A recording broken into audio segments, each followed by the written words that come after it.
I was like laying there and had a hallucination where I argued with this large creature on the side of a wall. Tell me more about this large creature. Carl Jung talked about something called the dark night of the soul. You have to confront this dark night of the soul because it's there to help you. All right, when I think of the dark night of the soul and a creature on your wall, I think of like a nefarious being. But it sounds to me like you guys are maybe frenemies. You're frenemies with the dark night of your soul.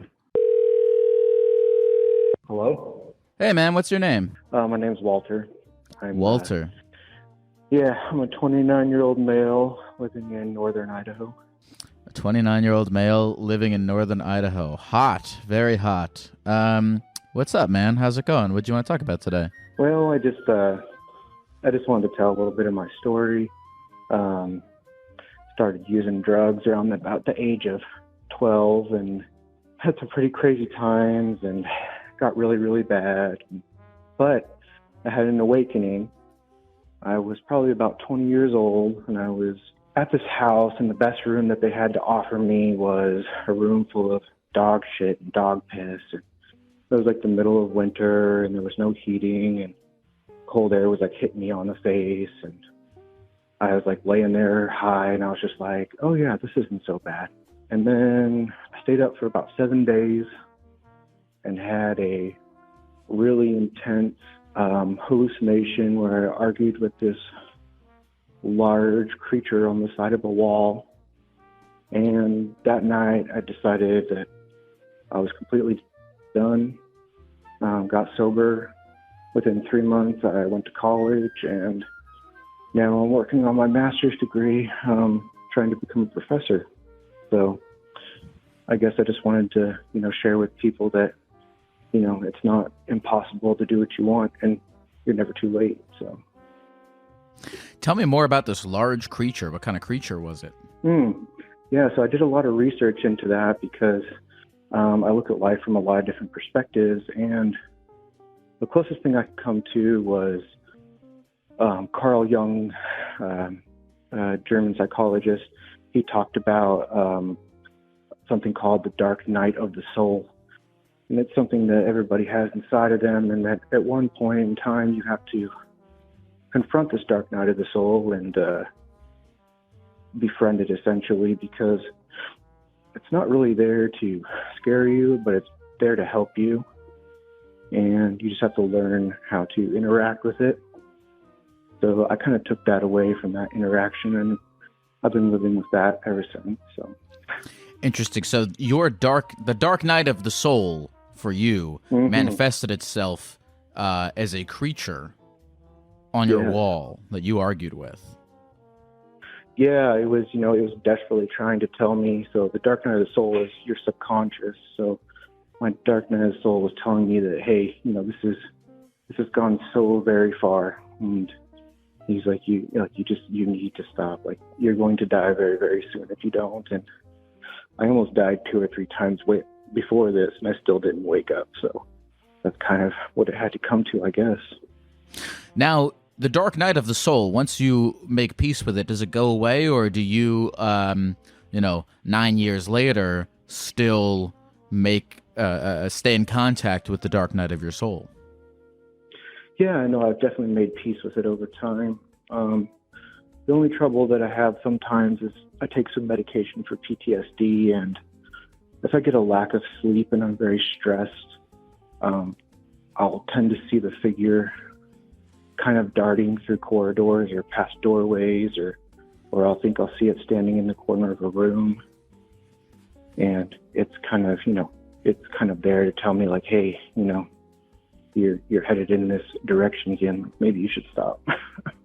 So this is interesting because, all right, when I think of the dark night of the soul and a creature on your wall, it sounds like you and this creature. Like I guess I think of like a nefarious being, but it sounds to me like this creature is like you guys are. I'll say, it sounds like you guys are maybe frenemies. You're frenemies with the dark night of your soul. Well, Carl Jung says that everybody has this inside of them. It's something that we all must face at some time, and everybody's night looks different. Somebody might have an eating disorder, or has trouble buying too many Pokemon cards, or really loves McDonald's, or whatever, It doesn't have to be as extreme as, being a drug addict. So That would be crazy if the dark night of your soul was Mewtwo, and he had to tell you to stop buying Mewtwo Pokemon cards. So do you still, so when you take medication for your PTSD, occasionally the hallucinations will pop back up? That is correct, yes. And is that distressing for you, or is that a kind of reminder for you? I think it's a little bit of both. I definitely feel like I crawled so dark and deep into a place that I almost see it as like a scar and something that I have to live with for the rest of my life, possibly. So. All right, so I want to hear this because, you said you wanted to come on and talk about this stuff sort of as a way of letting people know that, you can never be too far gone, which I think is a really great takeaway. So tell me, you're 20, you're sleeping in dog piss, you have an argument with a creature on your wall, and you wake up the next morning and you go, okay, I'm done, I'm turning my life around. What's the first couple days of that look like for you? My mother let me come back to my childhood house, and I stayed in my room.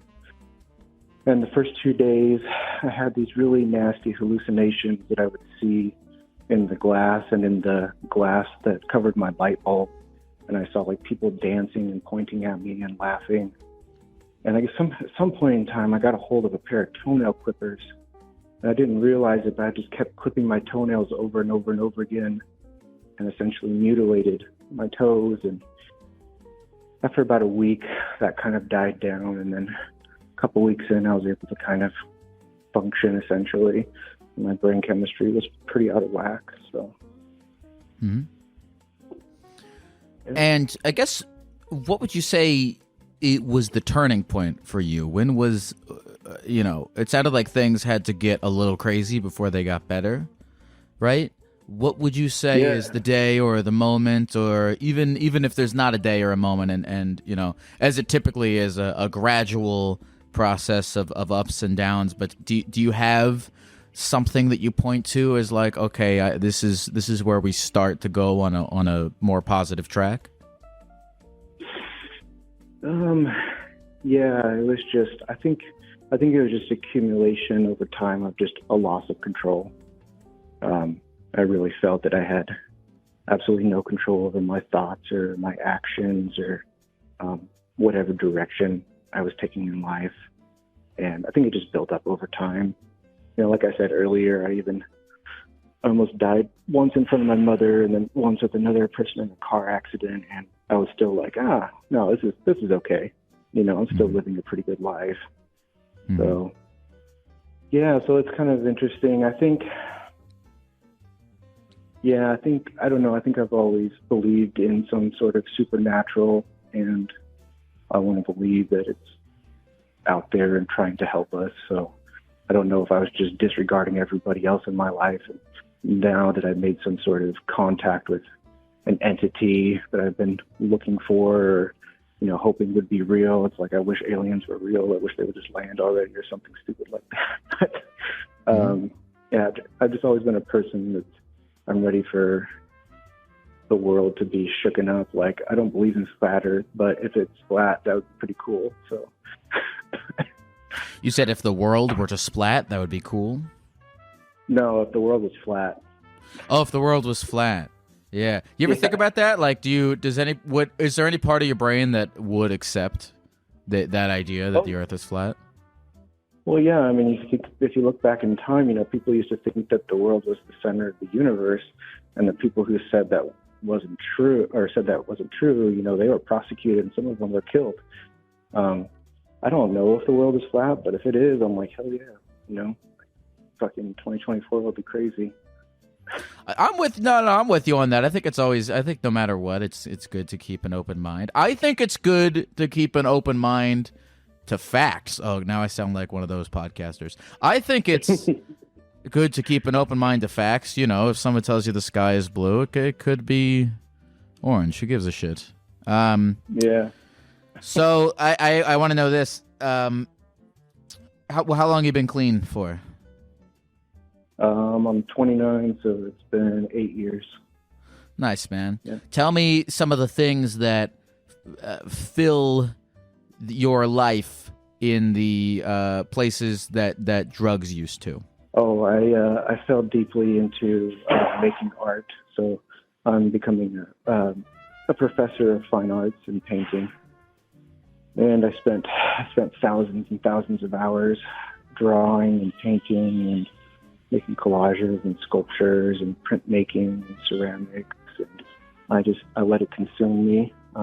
When I met my wife, I told her that I had a second girlfriend, and she laughed at me. And I told her that her name was Art. And slowly over time, she learned that was very true. Ooh. Have you ever? I would love to see this if you have. Have you ever painted the night of you arguing with the creature? No, I've always been very afraid to.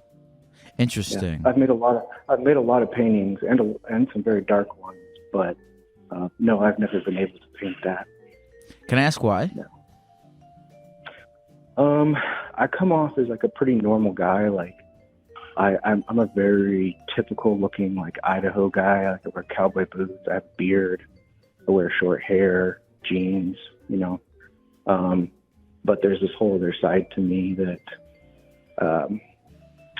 I guess I just don't really feel like sharing with a lot of people because I don't think that they'll understand, and I don't really want to take that time to explain. Interesting. So you feel like that painting, it would be a bit too personal for you to have out there in the world?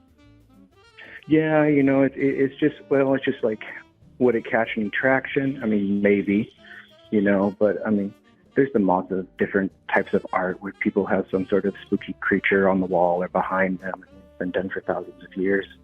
So it's just kind of like a moment for myself, I guess, that I don't really have to manifest in some sort of physical form. See, I'm only asking because when you say that you're arguing with a creature on your wall, I'm trying to imagine what creature it is. And maybe I'm biased to this, but I am imagining it as a giant lizard. Oh, that's very interesting that you say that.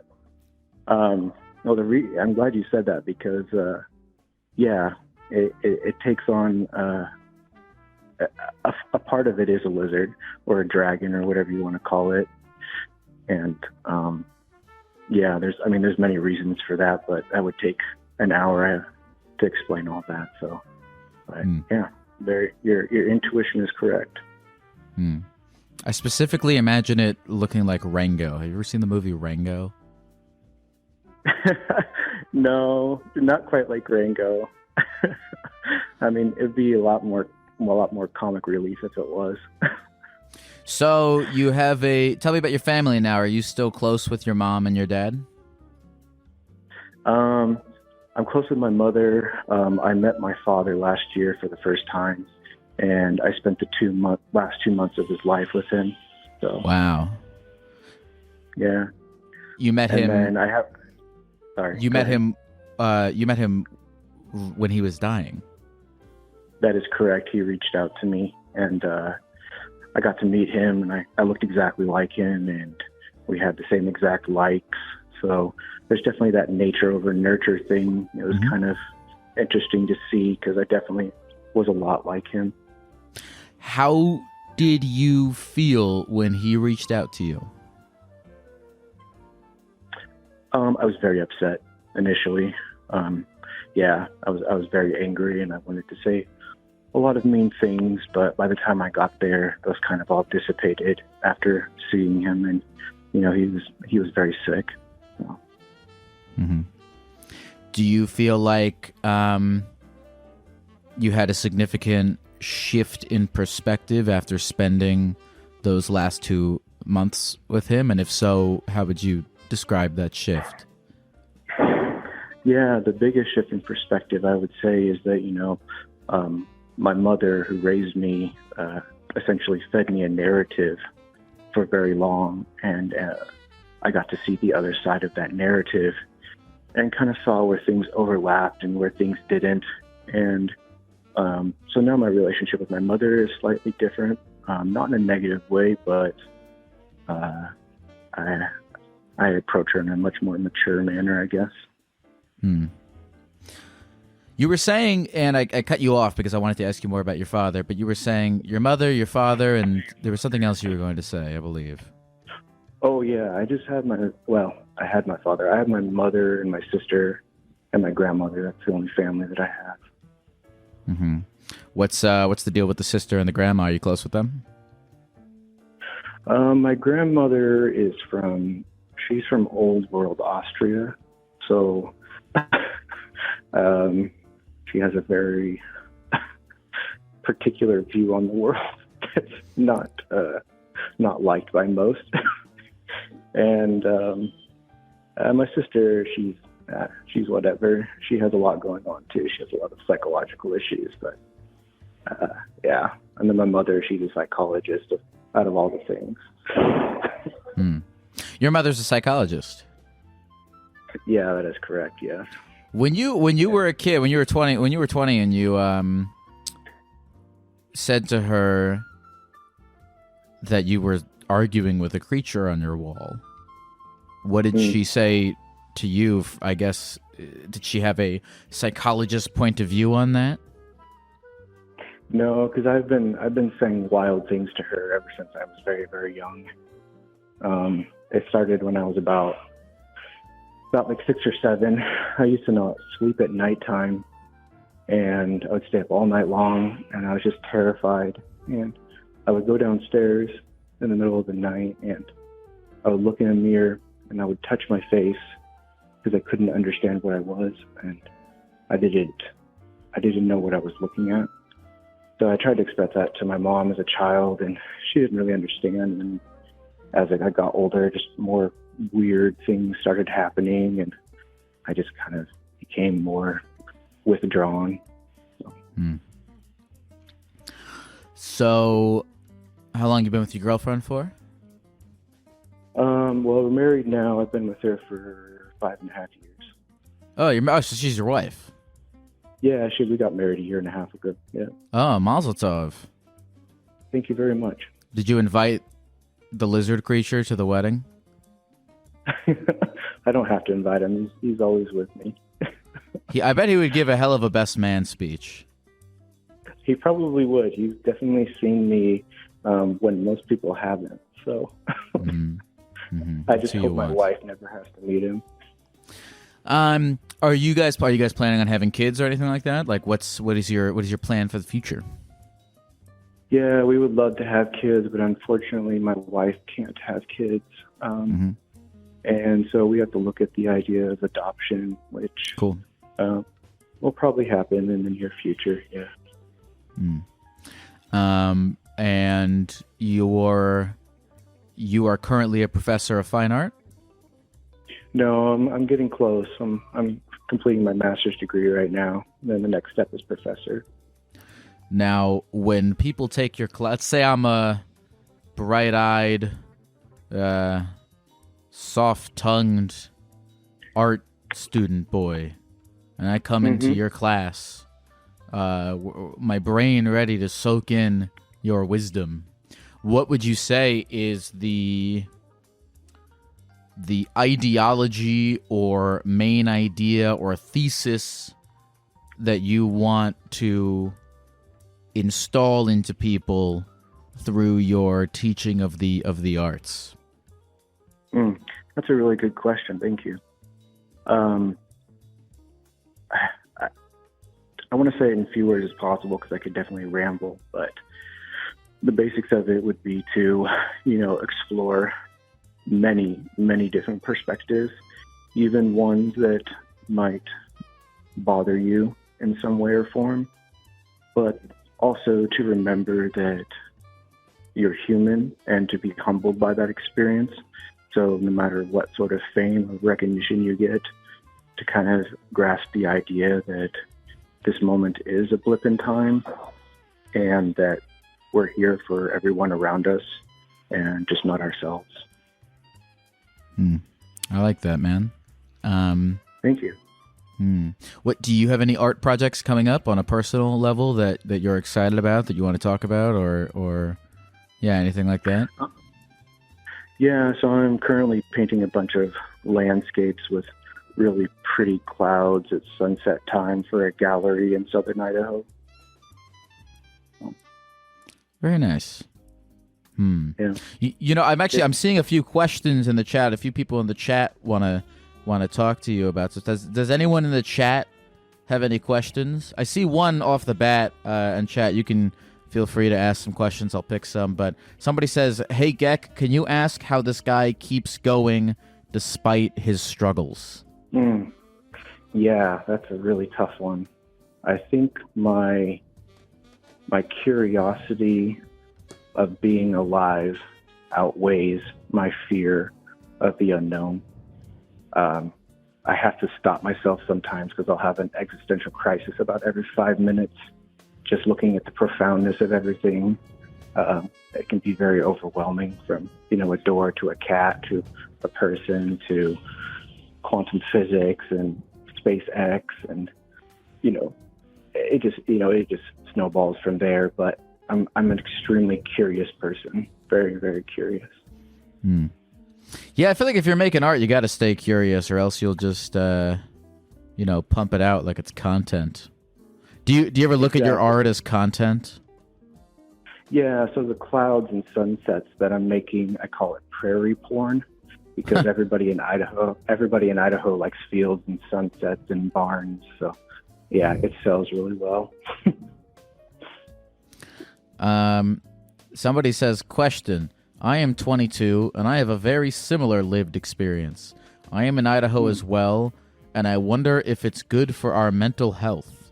I don't know if that's I don't actually think that's a question. I don't know if that's a question. I think the question might be, is living in Idaho good for your mental health?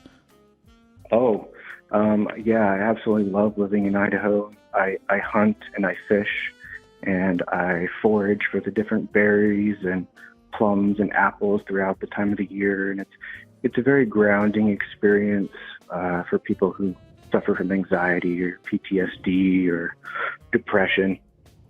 Nature has a very healing quality. I like that, because I would have thought that moving to Idaho, and I'm sorry, but I would have initially thought that moving to Idaho would be the cause of depression. But now I'm glad to hear that it is cured your depression. That actually is a really cool life that you're living, man. You're fucking foraging for berries and hunting barefoot and doing that. That is pretty cool. That is pretty cool. I wish I could do all that stuff. Well, I mean, I guess the things that I'm doing are what's accessible to me. So depending on your geographical placement, everybody has different accessibilities. Whether you live in a city or a small town or next to the ocean or in the desert, everybody has something unique that they can interact with. It's also, I think, Idaho's where Napoleon Dynamite was filmed. So there's that correct. Too. My painting professor was from that town. All right, we've got one more. Who are the people who inspire you the most? I would say Leonardo da Vinci, Carl Jung, J.F. Kennedy, Albert Einstein, Salvador Dali, Martin Luther King Jr., and maybe my mother. That's sweet, man. That's really sweet. Okay, I have a final question, and if you're not comfortable with this, that's totally fine. But I appreciate you telling your story. I think you're a pretty cool guy, and I personally would love to check out some of your paintings and some of your work. Do you have a website or an Instagram or anything where, like, people who heard this and think that, and also think that you're a cool guy and want to see your stuff, anything that we can check out? Yeah, I do have a website. So it's josephjaroskiart.com. JOSEFJAROSKI art.com. Great. Is that your Instagram too? I feel like websites. I mainly do you Instagram at all? No, I shied away from social media. You know what? That's for the best. That's for the best. There are a lot of dark nights on social media to avoid. Yeah. Give me that what? Give me that what? Spell that out for me one more time. Oh yeah, so it's Joseph, Joseph, JAROSKI, art.com. JosephJarowskiArt.com. Beautiful. Joseph, thank you very, very much. I'm sorry I doxed you. I know you started this as Walter, but I hope is that cool? Yeah. Thank you, Geck. I appreciate this. It's been a very profound experience that I'll add to the list of the rest of them. Anything else you want to say to the people of the computer before we go? Remember to love yourself. Yep. Thank you, Walter. Have a good rest of the night. You too. Bye.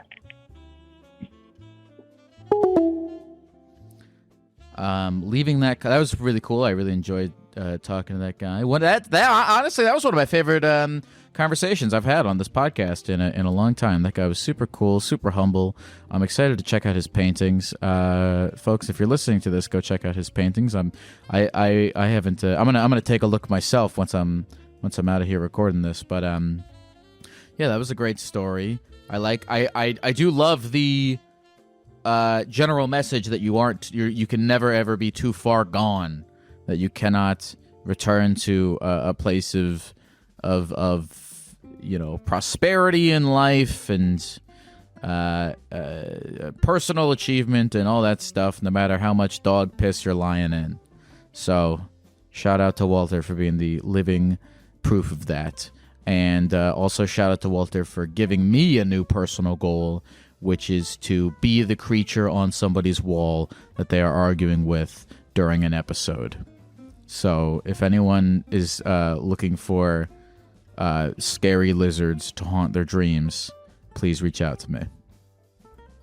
Hey folks, this is Lyle. I am very excited to announce that I am going back on tour in 2024 to do Therapy Gecko live all across the country. If you've never been to one of my live shows before, they're basically like giant group gecko therapy sessions where people from the audience come on stage to talk to a gecko about whatever they want, just like we do right here on the podcast. Plus, I mix in a few stories and presentations and little tidbits from my own life. Tickets are available right now at therapygeckotour.com, or you can find the link in the episode description. I'm announcing many more cities in the second half of the year, but right now, tickets are on sale for Phoenix, Arizona, Louisville, Kentucky, St. Louis, Missouri, Orlando, Florida, Tampa, Florida, Miami, Florida, Boston, Massachusetts, Denver, Colorado, Syracuse, New York, Albany, New York, Hartford, Connecticut, Las Vegas, Nevada, Salt Lake City, Utah, Nashville, Tennessee, Huntsville, Alabama, Chicago, Illinois, Milwaukee, Wisconsin, San Jose, California, San Francisco, California, Portland, Oregon, and Seattle, Washington. And you can get tickets for all of those cities at therapygeckotour.com. If you didn't hear me say your city, you can still go to the link and hit the RSVP button to get notified for when I do come to your city in the second half of the year. This is my third tour so far, and I think it's going to be sick. So I hope to see you there. Thanks. Hello? What's your name? John. John. What's up? What's going on? What's up, man? Just living. What do you want to talk about today? Well, I really just want to talk about how I'm really addicted to porn. Mm-hmm. Just can't ever stop watching it every single night, every single day. Probably jerk off 3 times a day. Holy shit, is 3 times a day addicted? Well, 3 is a short day. I've had several 3-timer days myself. So I guess does that make you addicted? Well, I mean, I don't know if you would put it addicted. I mean, 3 times a day, 4, sometimes 5. Okay. Here's what I've found is I typically when I'm jerking off 3 times a day, it's because I'm not doing anything. You know, like what do you do all day? Because you got the trick. The trick is to live a life where you don't have time to jerk off 3 times a day, or like, you know, you go to work at a coffee shop or something, because then you can't well, I guess you theoretically can, but you'd get arrested. Right. It's not like I'm lazy. I have a job. I go to the gym every day, and I just still find time at work, on my break, in the bathroom. After that, I'll go, if I'm at a restaurant for more than an hour, I'll go to the bathroom in a restaurant. Yeah, it's not just at home, and at home as well. I mean, every night. Are you excusing yourself from like family dinners to go jerk off? Yeah, every once in a while. So let's get, all right, why do you think you're doing this? Well, I don't have a girlfriend, and I think even when I did, I would still jerk off multiple times a day. Okay. And no matter if I had sex or not, it was just, the dopamine release is just too much. Yeah. Are you stressed? Stressed? Everyone's stressed, right? Yeah, sure. I just want to find a way to slow down or limit myself from 4 to 5 times a day to maybe 1 or less. You're addicted to the dopamine release. Well, okay, so it's funny, right? Because this is a problem. I've started to learn this. Like, I've been listening to this guy Andrew Huberman, and he really makes my podcast look like a first grader made it. Because your problem, it could actually be solved through like the scientific method, and someone could explain, here's why you're chasing this dopamine release, and you know, here's ways to fulfill your desires with less, as you classify, destructive behavior. I don't know how to do any of that stuff because I'm a gecko, but we can try. What does anything give you the same feeling? What releases positive feelings and dopamine in your brain for you? Accomplishing hard tasks probably is number one. Doing things I don't want to do, after you do them, of course, you feel so good about it. And with jerking off, it's the fastest and easiest way possible. That's why I do it so often. I know, right? I know. It's like the classic thing of any time, if I have like a difficult task to do or like a difficult day ahead of me, I mean, that's it, right? Is you want to find the fastest way to release the good chemicals in your brain, and that's what does it. Exactly. So, but, I mean, that's just another like a way that we gotta overcome, no pun intended, we gotta overcome our tendency to overcome. Well, what advice would you give to stop or slow down? Oh, Jesus, man. Because it's not even porn sometimes. I can just go in the bathroom. If I'm at a restaurant, it'll be listening to the guy in the urinal next to me, and they notice, but I just can't stop. Well, that's the thing, right? This is a difficult one, because for me, like I said, I find that the more busy I am, the less I'm jerking off. So I'm trying to find more ways to be busy. But it sounds like to you, even when you are busy, you will excuse yourself from your busyness to go jerk off. So it's like a compulsion. Being busy isn't a problem. Yeah. It's just the compulsion of 2 hours have gone by and it's edging at me, literally edging. Yeah. But I don't edge. I bust every time. Very cool. Do you have a therapist? Do you have a real one? No, I don't. I'm curious what they would have to say about this. I mean, this is such a platitude, but like if I were you, I mean, look up online, right? There's got to be something. There's got to be some chemicals going on in your brain that just need quick monkey hits of dopamine that you just aren't getting. I mean, all right, let me ask you this. Let me ask you some questions.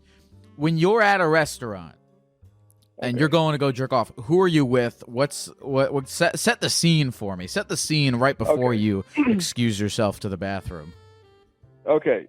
The most recent time 3 days ago, I had dinner with my grandparents. We were sitting there. We were sitting there about 10, 20 minutes in. Food hasn't came out yet. I'm sitting there. They, grandparents, man, no matter what you say, it's just so boring. So I'm waiting. I think, well, before my food comes out, I can go get a bust in.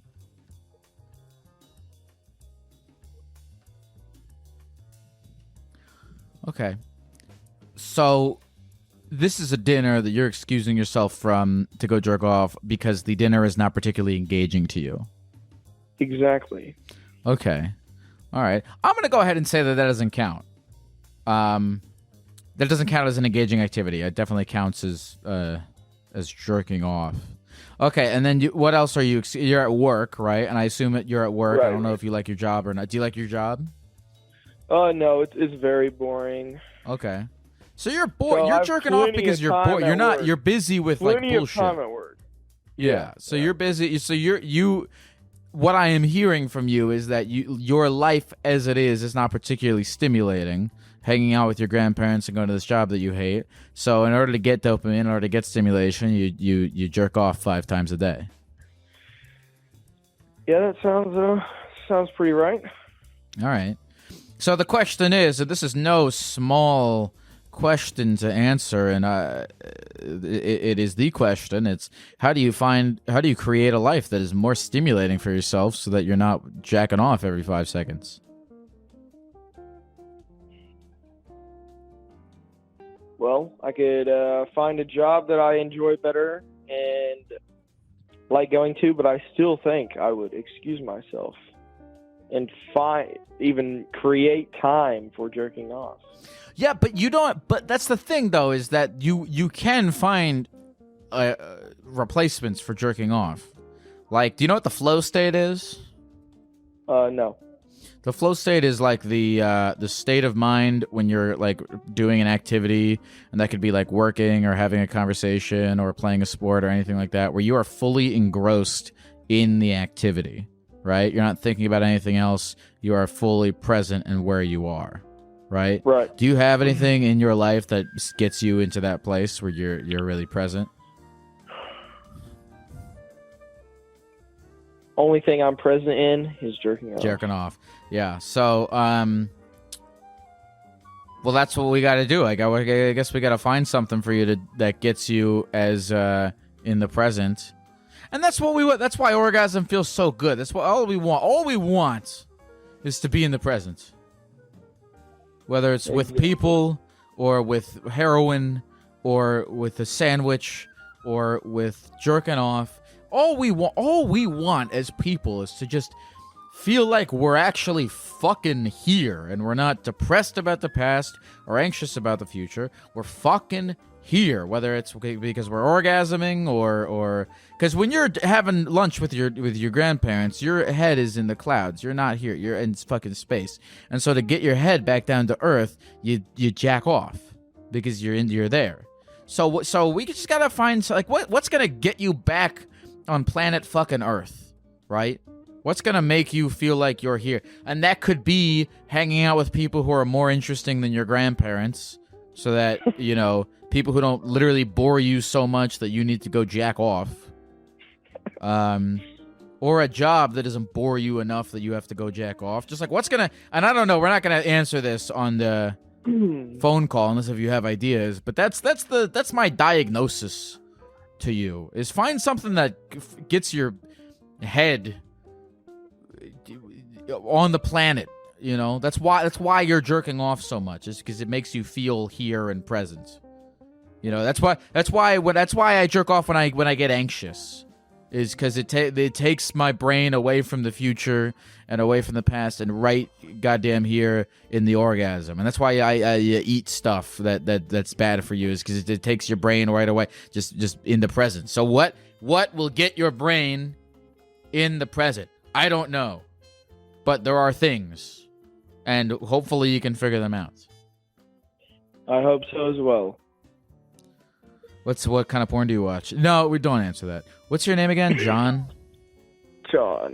John, was this conversation of any marginal help to you? It could have helped. Why do I feel like you jacked off during the whole time while I was talking to you?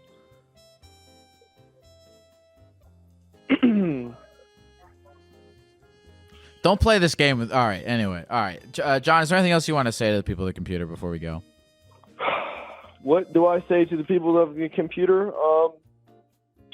Jack off less, and that's about it. I think I was edging the entire call, so... Get the fuck out of here. Get the fuck out of here. All right, thanks, John. God bless you. Hello? Hi there. What's your name? Geck? Yes. Hi, Geck. How are you? Oh, I'm okay. How are you? I'm good. I'm actually shocked that you called me. This is my first day trying to call, but I have been listening to you for a while now. I started listening on like Apple Podcasts, but now I downloaded Twitch just to listen to your podcast. Cool. Well, thanks for being here. Thanks for look, you didn't have to download all that crap, and you did, and that's pretty cool. So I'm gonna call you Jessica. That's a fun name. That's my dog's. It's my old dog's name. She's dead. She's been dead for a while. She's not coming back. But you're alive, and your name is Jessica, as in terms of this conversation. So, Jessica, what would you like to talk about today? Okay, well, what I texted you about was I work at a place that's pretty competitive place to work at, and it's a lot of opportunity for growth at the place that I work at. I did meet a guy while working here, and we've been going out for a little over a year. I've worked here for almost 2 years. And when we first got together, sorry, I'm nervous. When we first got together, here at work, which is a terrible idea. Don't ever date anyone you work with ever. It's a bad idea. But he was doing really, really well here. You know, like he had just gotten a promotion, and he was like really proud of himself and the job he did. You know, and since we started dating, it seems like he's gotten, like maybe kind of worse at his job, or just not happy doing his job that he's doing anymore. And I've done very well. Like we just got our like evaluations, and I did fairly well, and he like buffed the whole year, basically, is what they said. And he's worked here for longer than me, so I feel extremely bad. But and he also kind of like hates on me sometimes when he does see me doing well, and it's like very frustrating. I don't know what to do. What is this job? I have a I can't really say because I signed paperwork saying that I wouldn't say, but it's not like as crazy as you think. It actually, the place I work at sponsors this, your show, if that gives you a slight hint. You work at a place that sponsors my show? Well, it's like one of the ads, Oh, okay. I don't know. I don't know. All right, well, I'm not going to say it unless if they're giving both of us a bunch of money. So I won't guess. Literally. But anyway, okay. But anyway, so your boyfriend, okay. Well, in the text that you sent me, it said you have survivor's guilt. What does that mean? What did your boyfriend get fired? No, but they've like told him multiple times, like if you don't fix your attitude, like they've written him up and stuff. So it seems like that's the way that it's headed for him. And they're like, meanwhile, they're telling me like, oh, you should try for a growth opportunity. You should interview for this and interview for that. And, so wait. But so Jessica, I guess what I don't understand is what does this have to do with you? That I feel guilty, and he constantly hates on me when I do good at work. And so it's like, it's frustrating because we're extremely compatible outside of work, I feel. But then when it comes to work, he's just like a fucking hater. You said he said he hates on you. How does that manifest? In what way does he hate on you? Does he denigrate you? Does he like downplay your accomplishments? No, never downplays my accomplishments. He's always it's just like passive aggressive blows. You know what I mean? Like I got a shout out for something the other day, and he just became he just got quiet and like weird about it. And then later in the day, he was like, "Oh, like our management team so well," and I was like, okay. Like he just accuses me of being best friends with them and like being like a suck up or whatever,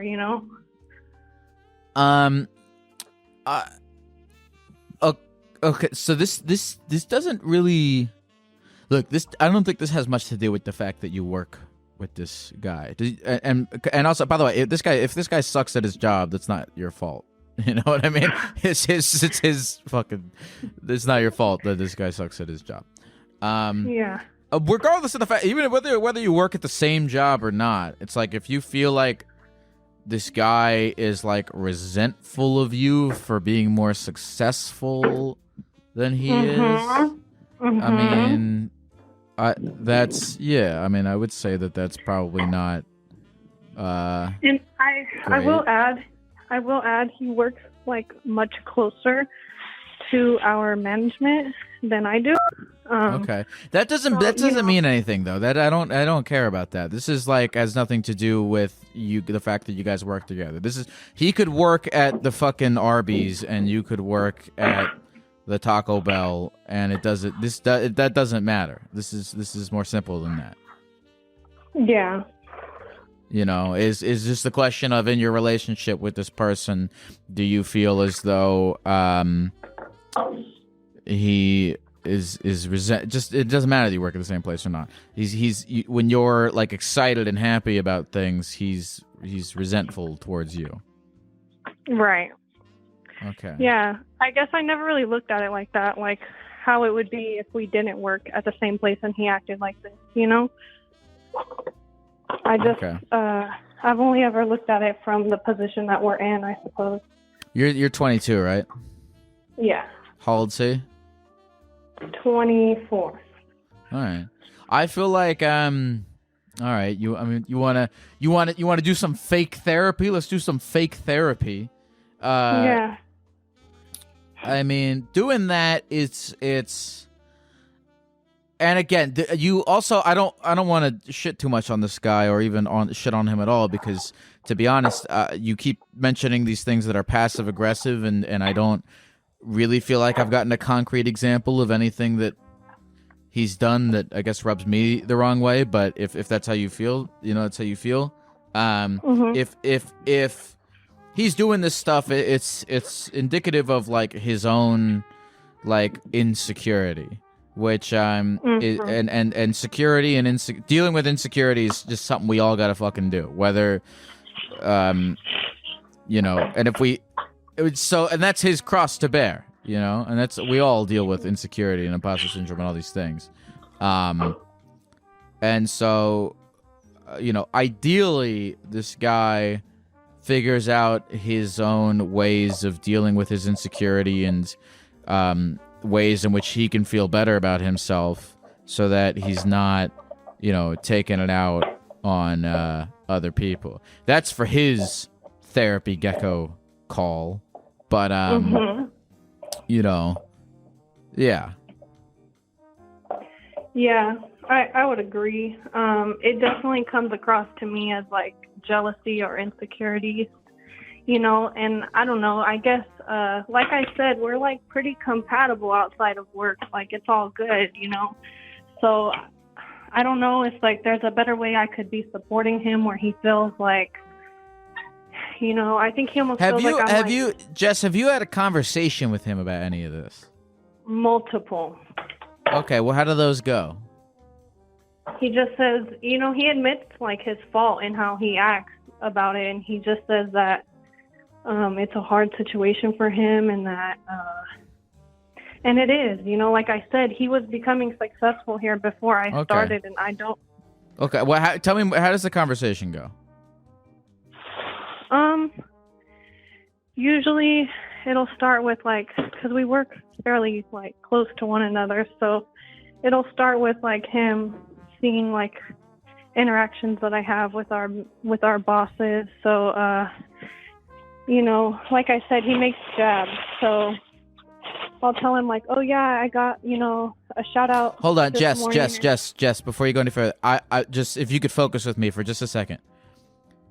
When you say to him, hey man, I kind of feel like you're jabbing at me anytime I'm, you know, telling you about a success at work, and I kind of feel like there's a problem there, and I'm going to express to you these problems that I have that I've been expressing on this phone call. When you look into his eyes and you say that to him, what does he say?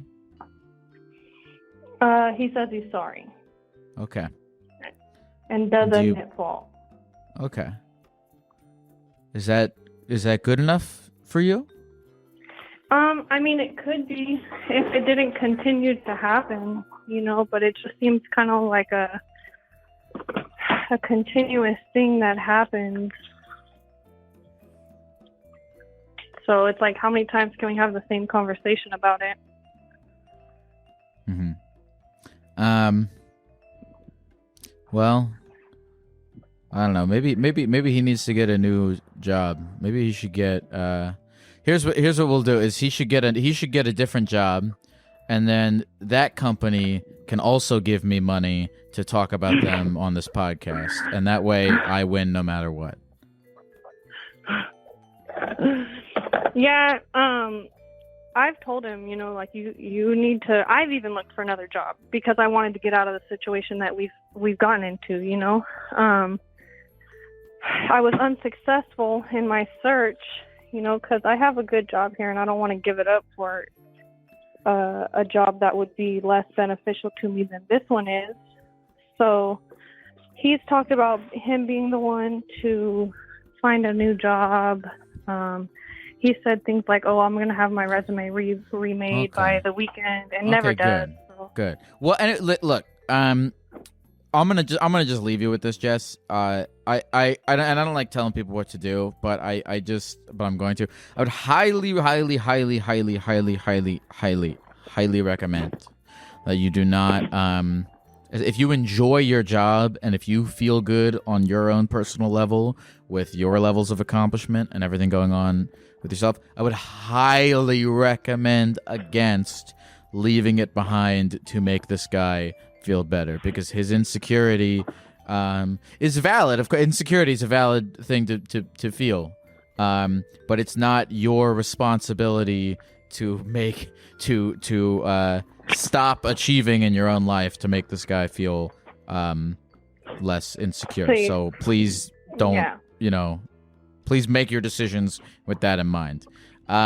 Jess, is there anything else you want to say to the people of the computer before we go?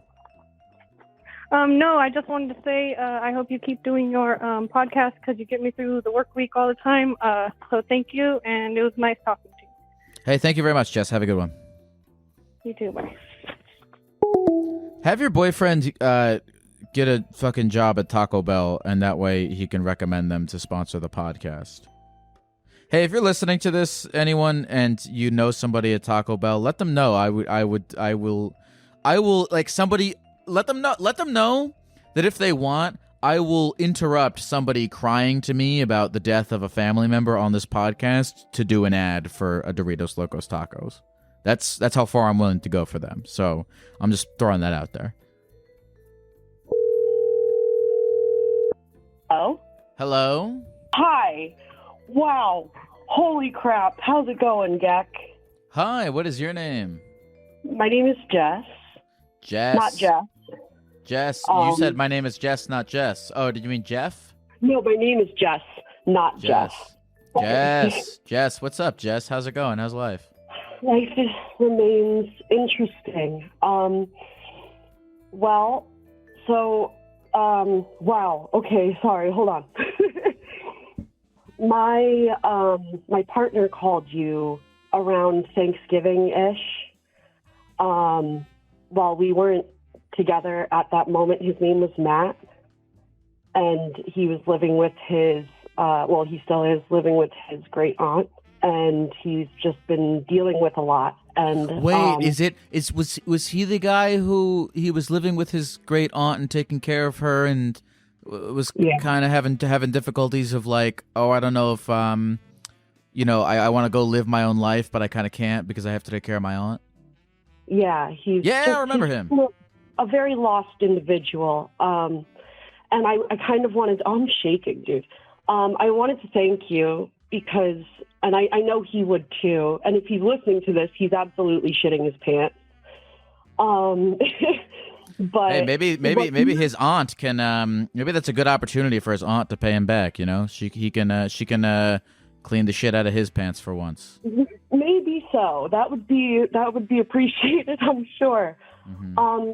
But like what you said to him, like really got through to him. I don't think you get to hear this very often, but like when you said that like you just hope that every day he wakes up and this is the choice that he makes.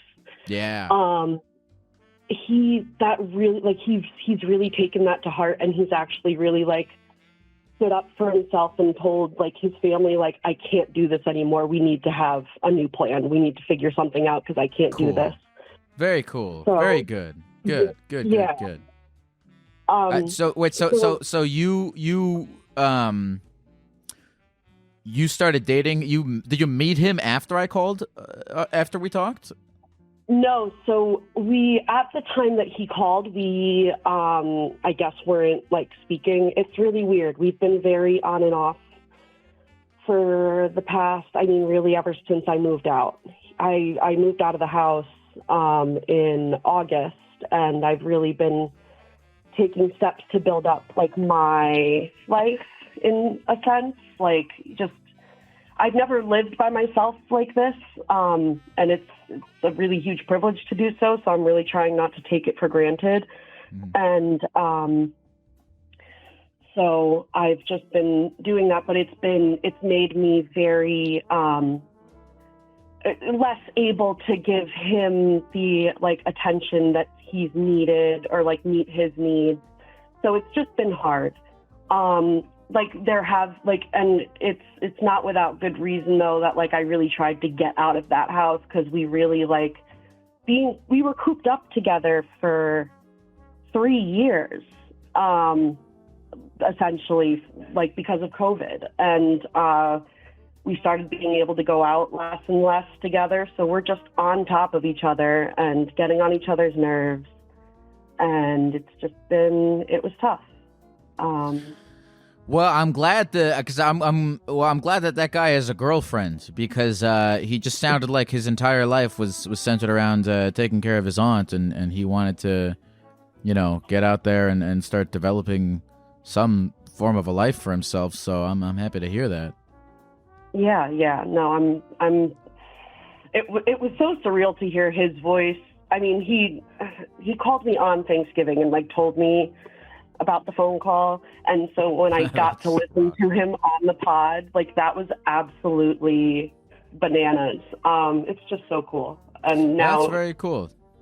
Well, now this is doubly cool. Well, tell him I said I'm glad that.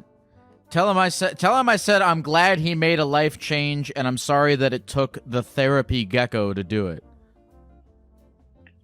I'll let him know. I'll certainly let him know.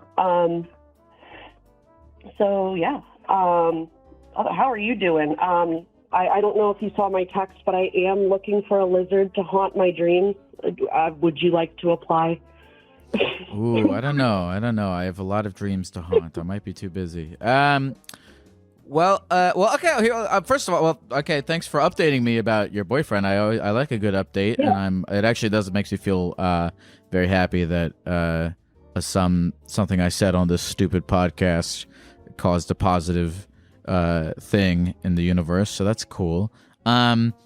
Is there anything in particular that you wanted to talk about before we go, or anything on your brain aside from just this update? If not, it's totally fine. But I thought I'd ask.